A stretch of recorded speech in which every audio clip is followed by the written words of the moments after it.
Now this is a Black Mamba from Kervan Arms in Turkey. It's a great looking bit of kit and I can't wait to test it. Stunning. That's nice.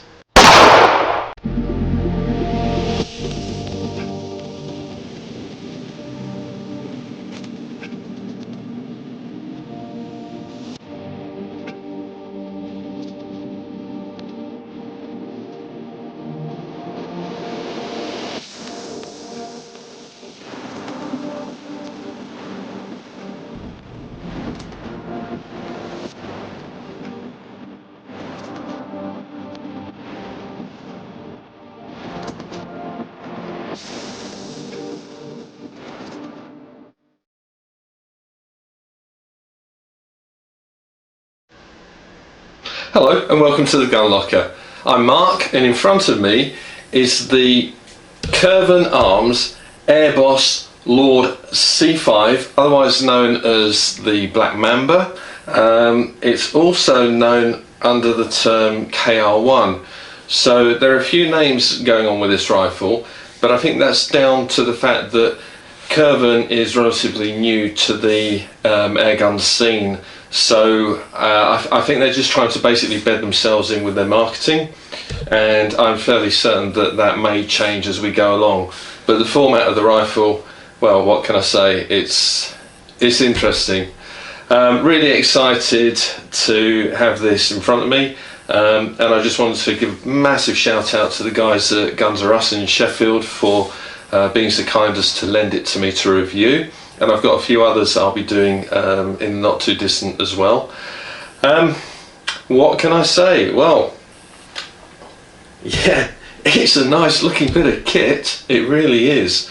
It reminds me a lot of my Tikka M55, and the reason why it does is that, like this, my Tikka had a painted walnut stock, and yes, this is walnut, not synthetic.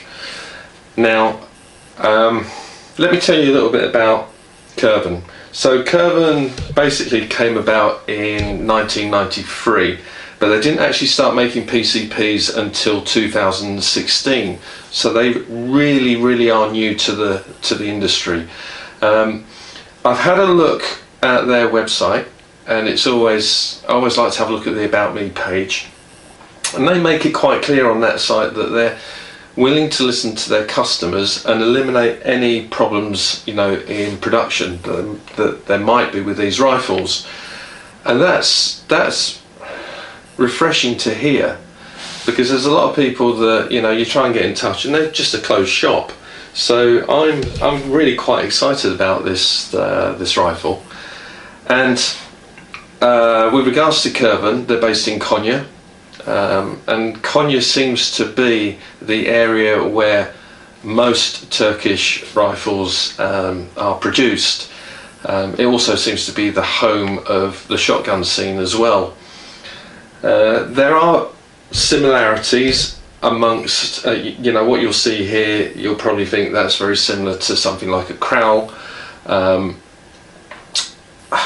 Yeah, you know, what can I say? It does look very similar. How it performs, I'm not sure. We'll have to wait and see. And again, guys, what I'll say to you is I have had some comments just recently by the fact that, you know, I'm releasing the part ones before I've actually shot the rifle, and that's the same with this. The reason why I'm doing it is I do have some time constraints on me, and I've got rifles stacking up waiting to review.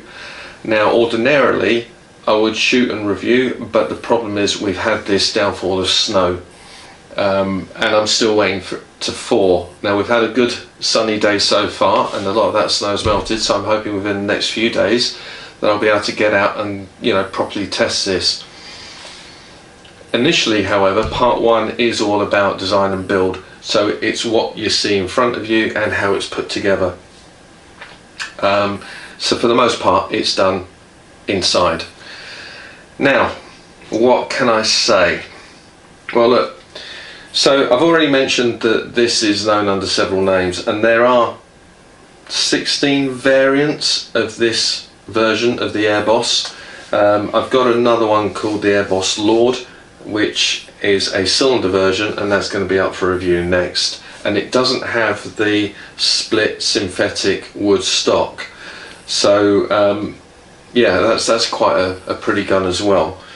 But within the range there are also two bullpups which I might get my hands on at some point in the future. But let me tell you about the rifle. Let's get into the specs, shall we? So it's available in three calibers: .177, .22 and .25. Now this is the .22 sub 12 foot-pound version. I've not shot the FAC versions. As I say, this is all very new to me. But I'm really quite keen to see how they perform as well. It's available in walnut, in the so a full walnut stock. You've got the half synthetic, half walnut stock, and then you've got basically, I think that's it. But there's also different colours and Cerakote versions of it as well. So yeah, there's quite a bit. It's quite an exciting brand. You'll probably tell that I'm a little bit giddy with having this rifle in front of me. I'm hoping, from what I hear about it and from what I've been told, I'm hoping it's going to be more accurate than the Krals that I've shot recently. And if that is the case, well, for the money, you guys will really want to get your hands on one of these, that's for sure. Anyway, back to some figures. So its overall length, now because it has an adjustable stock, let me just show you here, there's a button here. It goes from 940 millimeters out to 1020 millimeters, again cheat sheets. So from 37 inches to 40.2 inches. It's got a machine rifled barrel. As far as I understand it, yeah, and I still have to get a little bit more info on this, but as far as I understand it, the barrels are not made in-house. They are made in a manufacturing company close by, so within Turkey. But until I get all my facts straight, I'm not going to give any names or manufacturers to that particular barrel, if you know what I'm trying to say. I just don't want to put my foot in it. But as I understand it, the barrel is not made within Kervan's premises. It's bought in. That's not necessarily a bad thing, because I've got to say, I've had a look down this barrel. I've cleaned it already. I'm kind of all keen to get out there and shoot it. The barrel was very clean, and the way it's been machined at the muzzle and at the breech is quite impressive. So I'm expecting good things with this, I really am. Anyway, I digress. So the barrel length is 550 millimeters, or 21.7 inches. The barrel thickness, now this is something new that I haven't done before, but I just thought, why not give you some more information? So I've measured the diameter of the barrel, I've taken away the internal diameter, so the wall thickness is 3.72 millimeters, or 0.1 of an inch. And I think that's important, because whenever you're talking about effectively a free floating barrel, which is what we've got here, it needs to be quite robust in order to take knocks, because apart from the shroud, it's not really protected. And at the end of the day, if it does take a knock, you know, the only point it's fixed is here where my finger is. Okay, basically at the breech. So unless that shroud is very stiff, is very strong, any pressure put on that may affect the barrel. So I think the thickness of it is important, and from now on I'm going to be measuring barrel thickness if I can get to it. Right, okay, let's crack on. So yes, obviously it's shrouded. The shroud length is 485 millimeters, or 19.1 inches. The shroud diameter is 30 millimeters, or 1.2 inches. So it's a chunky beast, as you can see, bigger than the Daystate and the Air Arms that I've just reviewed. But I think with this style of rifle and the fact that it's got the big bottle underneath it, it all adds to the aesthetics, that's for sure. There's no moderating system within the shroud itself, so it is purely a shroud, but the barrel does have a 1/2 inch UNF on the end, which will allow you to add a moderator if you want to. With regards to decibels, I haven't, again, that's going to come in part 2 of this review, to do with accuracy and performance. So I will put it against the sound meter and we'll see how loud it is with and without a moderator. Now let me crack on a little bit more. So what else have we got here? The reach from the butt to the trigger, well, that goes from 320mm or 12.6 inches to 400mm or 15.7 inches. In its fully extended state, I've got to say it fits me really well. Yeah, that's just lovely. But I'll talk more about that in a minute. The centre of balance, now I've not measured this because, in fairness, because you've got this adjustable stock, that centre of balance is going to move backwards and forwards, so there's no real point in giving you that figure. The bottle is a 500cc aluminium bottle, so yeah, you're going to get a lot of shot count out of this for sure, although I don't know how many shots per fill it'll have. The actual manufacturer's website doesn't give those figures. It does give some specs with regards to output and the sort of speeds you can expect to get from it in the full FAC version, the full power version. But again, because it doesn't actually state what pellets or what weight of pellet that they're using, it's very hard to determine whether those figures are correct or not. But again, in part 2 I'm going to put it over a chrono, and we'll find out what it's kicking out.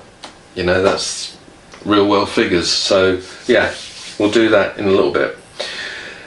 So what do we got? Max fill pressure of 250 bar, safe working pressure of 200 bar. I'm assuming that it will have a safety burst seal, and the reason why I'm assuming it's going to have that is it's because it's from the Turkish family of air rifles, and you know, it's all so closely knit that I wouldn't be surprised if there isn't one in there somewhere. No carbon bottle options as yet. We've got no plenum, so it's not regulated. There's no adjustable hammer spring. There's no adjustable transfer port adjuster. Okay, so it's just a very, very simple rifle. It comes in at 3.7 kilograms unscoped, or 8.27 pounds, so it's not particularly heavy. And it's priced new. Well, this came as a bit of a surprise, but it's £529 without the scope, without the bipod, so the bare rifle on its own. Now, when you put the bits and pieces on it, say you allow yourself 400 quid, and that would be for the bottle, the whip, the scope, the bipod, and some pellets, you know, you're looking at a rifle under £1,000 here. I think it could prove to be very good value for money. But again, I'm going to talk more about that in part 2 because it's related to the accuracy. So what's included with that? Well, you get a very nice hard case. You get an instruction manual, you get a fill connector, and it's a Foster fill. And I'll just point out some more bits and pieces on this rifle in a little bit. You get 2 rotary magazines, and you get some spare O-rings as well. So I'm flying through this at the moment, but let me point out a few bits and pieces. So underneath you have the fill port, and it's a Foster fill quick adapter, so that's really nice. To the side of the rifle you have the manometer, And you know what? It's actually marked up properly. So the safe zone is in green between 100 and 200 bar of pressure. You know you're doing all right. Over 200 bar, it's into the red. It's danger zone. It's just sensible. So yeah, I really like that. Obviously it's got a side lever, and that seems very smooth. So yeah, I'm liking that. It's got a blade and post trigger, which is adjustable for reach and for angle. I'm not sure whether it's actually adjustable for pull weight, although saying that, out of the box it is very, very light and it is crisp. So you know, I hear that the pull weight's about 1 pound and 4 ounces or something like that, so it's not heavy, but it certainly feels just nice. Now obviously the stock itself, you have this part synthetic, part walnut. I'm going to talk to you about the walnut. It feels ever so comfortable in the hand. Okay, it is ambidextrous. You can see that there's a swell on either side. It just feels a lot nicer than synthetic stocks. I know it's painted black, so there may be the issue of that paintwork scratching, but because it's a kind of a matte luster black, you know, if it does get a gouge in it, if it does get a scratch in it, then you can touch it up. It's not a big job to do that. Now obviously we've got the adjustable stock at the back, very easy, very comfortable, and we've got an adjustable cheek piece as well. So, oops, a bit tight, but there you go. There's quite a bit of movement in that. For me, I don't need it. I'm quite happy with it being down, and I like the fact that the stock will extend out as far as it does, because for me being 6 foot, quite a long reach, that's lovely. What more can I say about the rifle from a spec point of view? Not a lot, except for the fact that on top it's got an 11mm dovetail rail to suit obviously dovetail rail scope mounts, and underneath it is you can fit a sling stud on which you can then put a bipod on there. So yeah, it's an interesting gun. Probably going on a little bit too much about it, but I'm quite excited to see what this can do. Oh, and one last thing that I forgot to mention. Have a look at this, guys. The safety is in the right place. It is, depending on how you want to use it, it is quiet. There's hardly any noise there at all. You can flick it if you want to, you know, but it's positive, and there's quite a distinct movement from one to the other, so you know when you're in live fire mode or when you're in safe mode. As always, they're not automatic safeties, they're manual safeties, and that's a shame. I prefer an automatic safety, but for the price, you know, for the fact that it is well away from the trigger, thank you, it's great. Everything, you know, it's just ticking the boxes at the moment. So yeah, let's see how I've graded the rifle, shall we? And obviously I'm going to talk about aesthetics, ergonomics, and then go on to the build quality of the metalwork and the woodwork and one thing and another. Right, so next on is aesthetics. You probably can tell from my expression, I really like the look of this, and I've already said it reminds me of my ticker. So I don't think it's going to come as a surprise that I've rated it 4 out of 5 stars. Yeah, I just think it works. I really do think it just works. The walnut version of this, by the way, where you've got just the walnut stock that's not painted black, again, it's an attractive looking rifle, but I like the all black, you know, I just do. So yeah, 4 out of 5. Now you guys, again, you might not like it, that's your choice, but for me, yeah, I do, I like it quite a lot.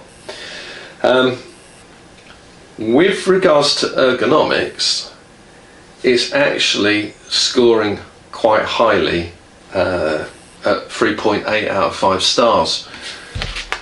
Now again, this is a bit of a tricky topic really, because I've got 40 odd items to tick, and if it ticks all 40 boxes, then fantastic, we're looking 5 out of 5 stars, but not many rifles can do that. So what has it got? It's got an ambidextrous butt, it's got an adjustable butt for length, it's also got an adjustable cheek piece, it's got an ambidextrous grip, and it's a nice grip, although unfortunately you can't change it, but I don't think you really need to. I will say I think it fits a larger hand better. So, you know, if you've got a smaller person or a younger person wanting to shoot this, they might just struggle with the grip itself because it is quite chunky. And it's a wraparound, so I guess you can shoot it thumbs up. Let me have a look. You can, but I'd rather put my hand around it, you know, but it is a really comfortable pistol grip, really comfortable.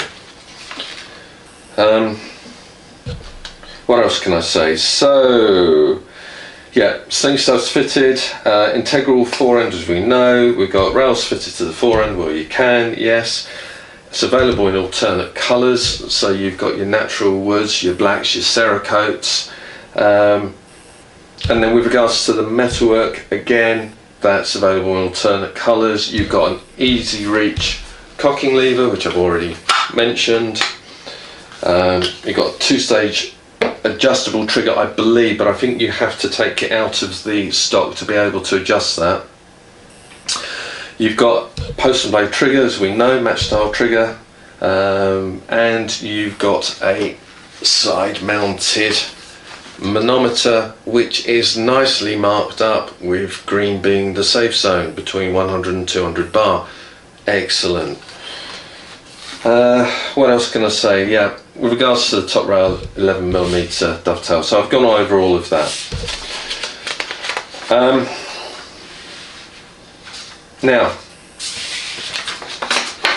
one thing I will say is that with regards to the ergonomics,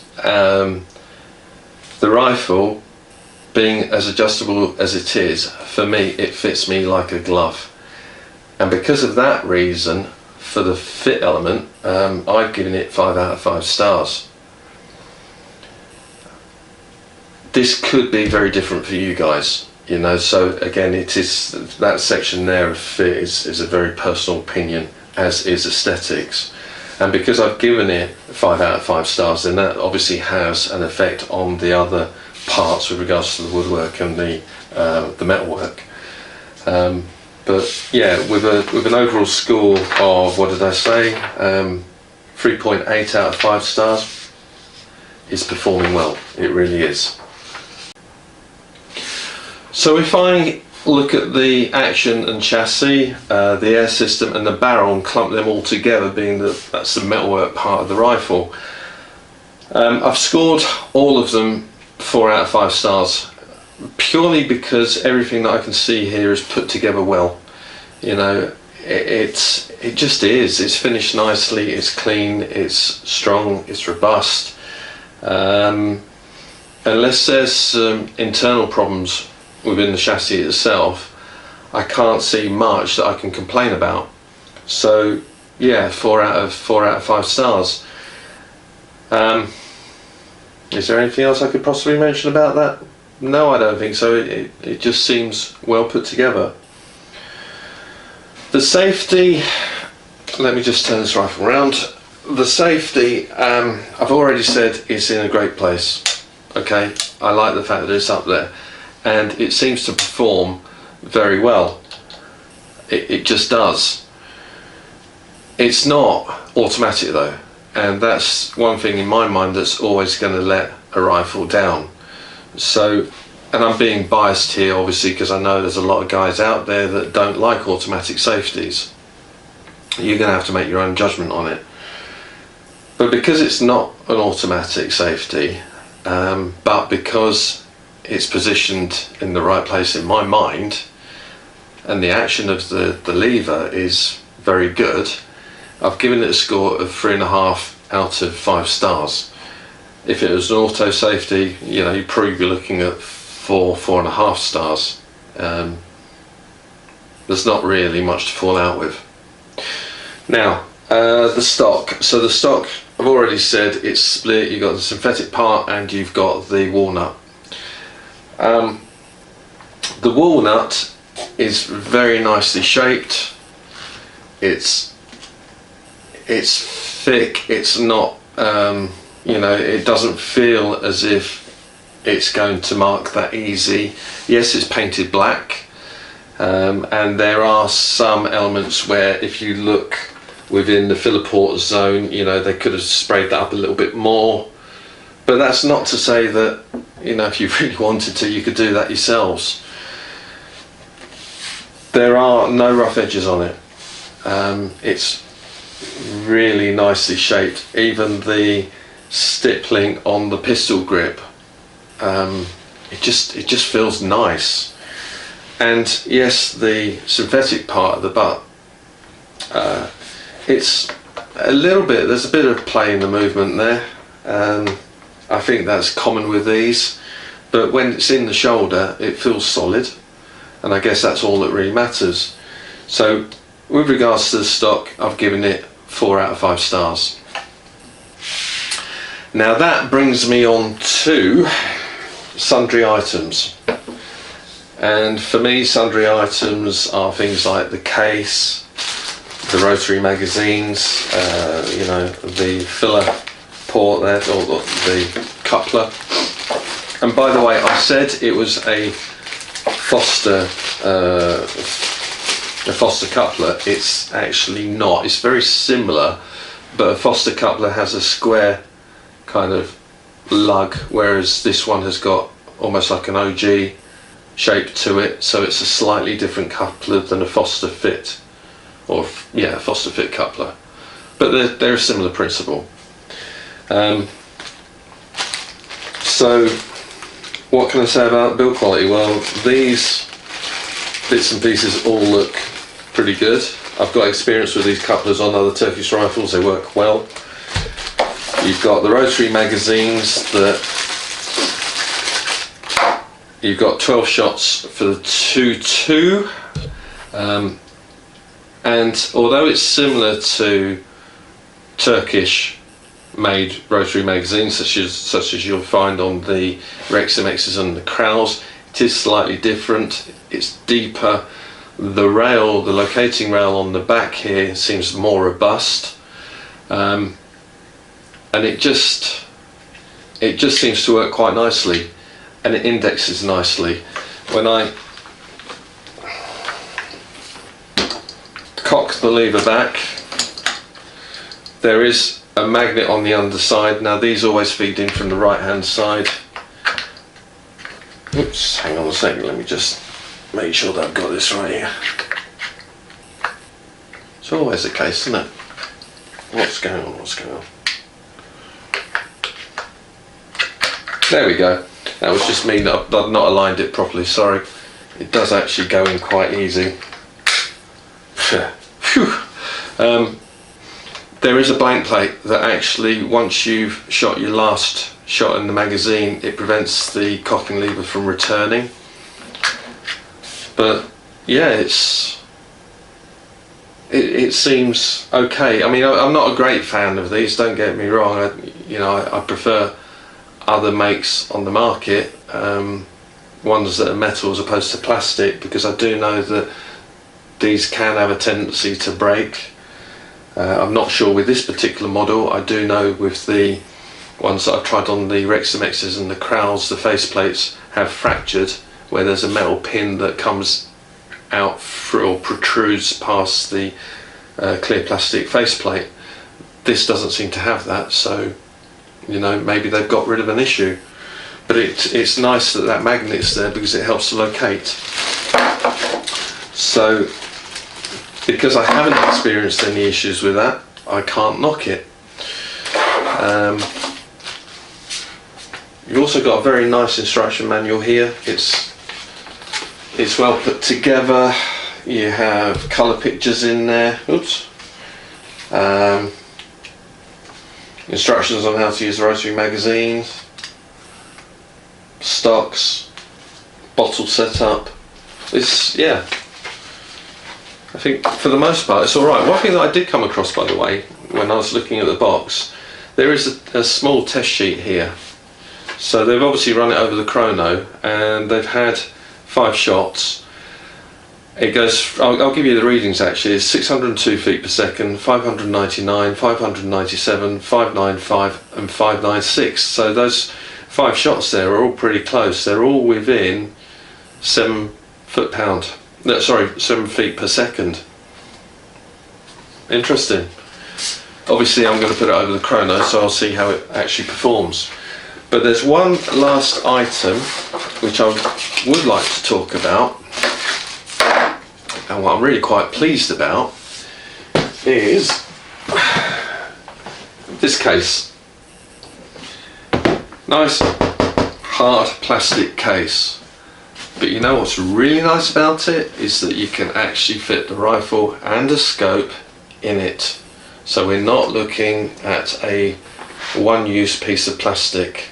When you receive the rifle, it will come in a cardboard box, and within the cardboard box you've got this and the rifles in it, obviously with the sundry items there as well.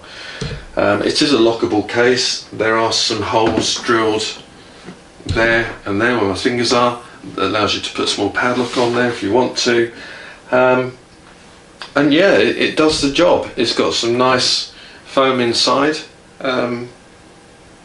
I think for the money it's brilliant. It's yeah, it does the job well.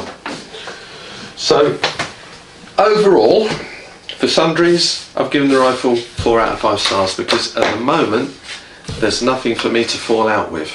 Absolutely not.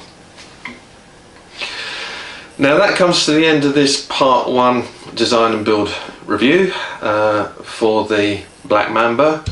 I hope you've enjoyed it. I can't wait to get outside and properly put it through its paces, and I hope that you join me in part 2. I also hope that if you haven't already done so, please subscribe. I'm really trying to get the numbers up. It's going to help me carry on producing these videos, and give us a thumbs up, share amongst your friends and family, let them know about us, let them know about the GunLocker, and of course if you are interested in air rifles, firearms, shotguns, that sort of stuff, pop over to our website www.thegunlocker.uk. There are guys on there adding bits and pieces every day, so worth having a look. Well, from me for now, thank you very much, and I'll see you on the next one. Bye bye.